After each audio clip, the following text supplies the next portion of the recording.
Healing our inner child is the most beneficial thing that we can do for ourselves, because this is how we have a powerful transformation.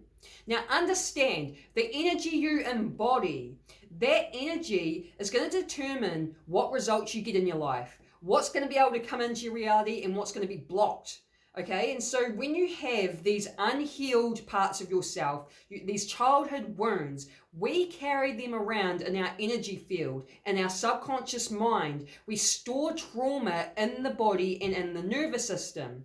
And so it's almost like we're just carrying all this junk around with us, and this can block things from being able to come in. So when you do the healing work, you heal and release. You're releasing this stuff out of the energy field. You're releasing it out of your subconscious mind, and you're releasing it out of the nervous system. And therefore, you end up embodying a new type of energy, a powerful energy, because this new energy is what's going to bring better results into your life. It's going to bring amazing things into your reality, because when we heal ourselves, we stop blocking stuff. So this is why it's so beneficial to do this healing work. So in this video, I'm going to give you 9 steps on how to heal your childhood wounds. So hey guys, I'm Laura, and I make videos that will awaken your awareness. So the first thing you need to do is get out. And what I mean by that is if you are still living with your perpetrators, let's say you have abusive or toxic family and you're still living with them, you can't heal in that environment.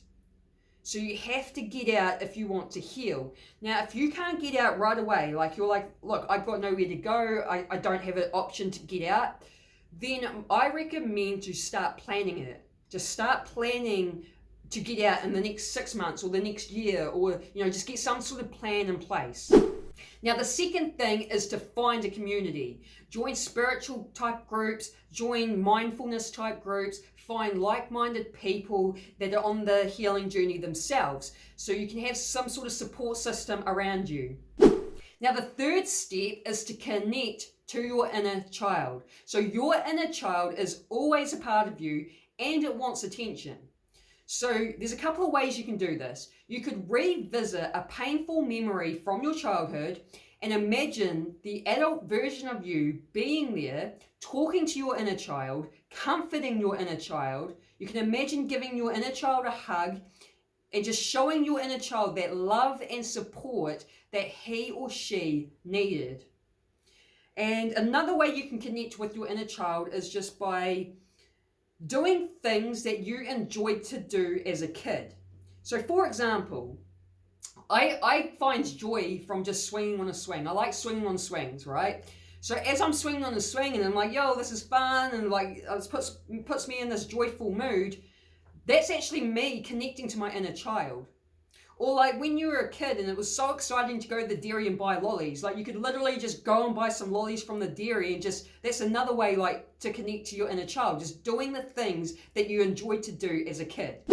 The fourth step is to find a therapist or a healer, someone that you can work with, someone like, a trauma therapist. You could do like QHHT sessions, so that stands for Quantum Healing Hypnosis Technique.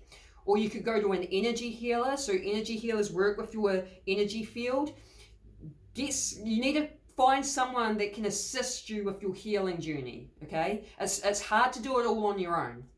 So the fifth step is to find a somatic practitioner.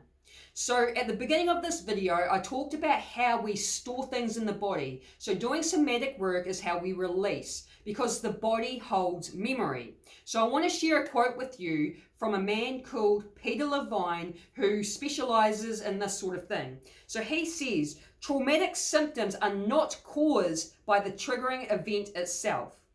They stem from the frozen residue of energy that had not been resolved or discharged. This residue remains trapped in the nervous system, where it can wreak havoc on our bodies and spirits.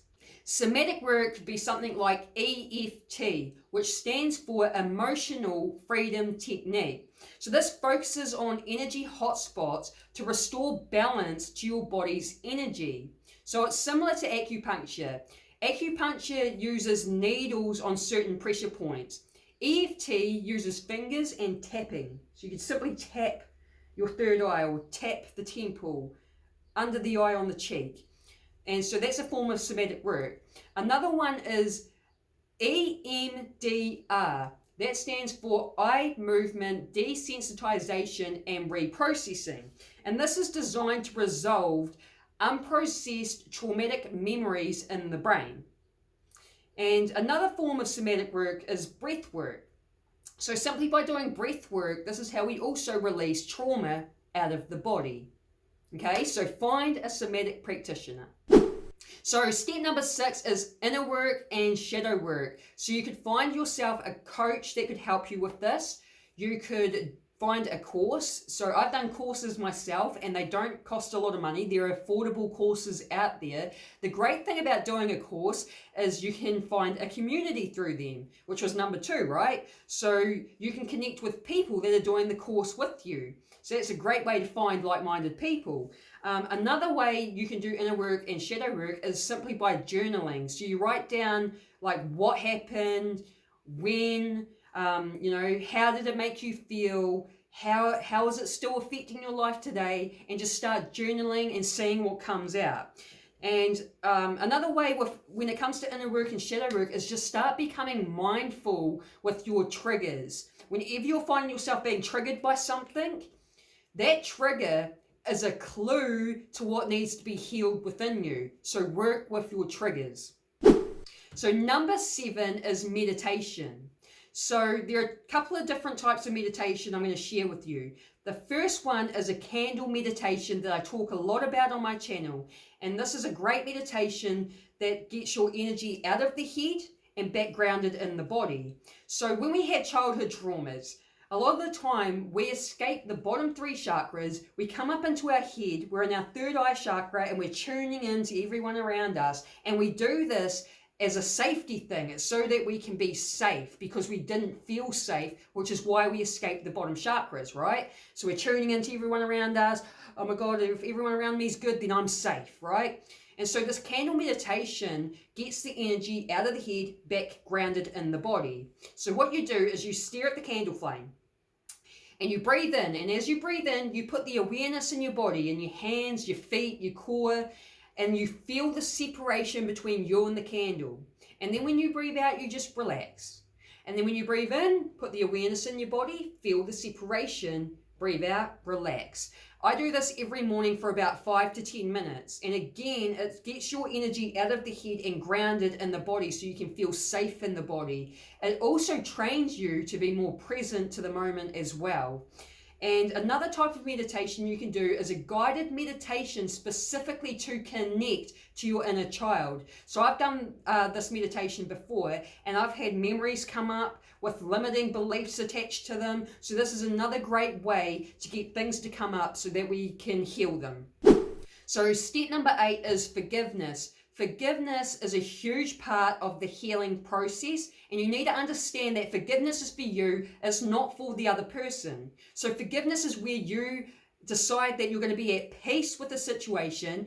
You've let go of the negative emotions like anger and resentment. Now, if you forgive someone, that doesn't mean they're allowed back into your life. That doesn't mean you have to talk to them. If they are still toxic people, then you don't allow them back in. You just forgive from a distance, right?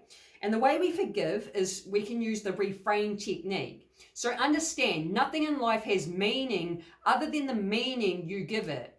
And the reframe technique is where you simply change the meaning. So for example, I was mad at my dad for physically abandoning me. He lived in a different country throughout my childhood. And I realized though, like, my dad has a really bad childhood wounds himself, like worse than probably most people. And his unhealed childhood wounds, the abuse he went through as a kid caused him to be an angry, abusive man himself. And he uses drugs and alcohol as his way of coping with it, right? And so I changed the meaning by realizing that, because I was mad that he wasn't around, but I realized, hang on a minute, if he was around, then I would have copped his abuse, you know what I mean? Because he's an angry person himself with his own unhealed wounds. And so if he was around abusing me, then I would have had more childhood wounds than what I do have. You know what I mean? It was like, in hindsight, it was actually a good thing that he wasn't around. So it's changing the meaning so you can learn to forgive and let go. Now, step number 9 is practicing self-care. So you need to have compassion and empathy for yourself, and you need to just sort of take care of yourself, almost like a parent taking care of their child. You know, run yourself a nice, relaxing bath. Do things that bring you joy. Exercise and eat healthy, like look after your body, get a nice haircut. Shout yourself your favorite food. Like, self-care can come in so many different forms. So just practice self-care, make it a daily habit. So those are the 9 steps that you can do to heal your inner child. I hope you got some sort of value out of this video. If you did, give me a thumbs up or write a comment. And if you like this sort of content, then subscribe and hit the bell notification, because I drop 5 videos a week on my channel. So I hope I see you on the next one. Peace.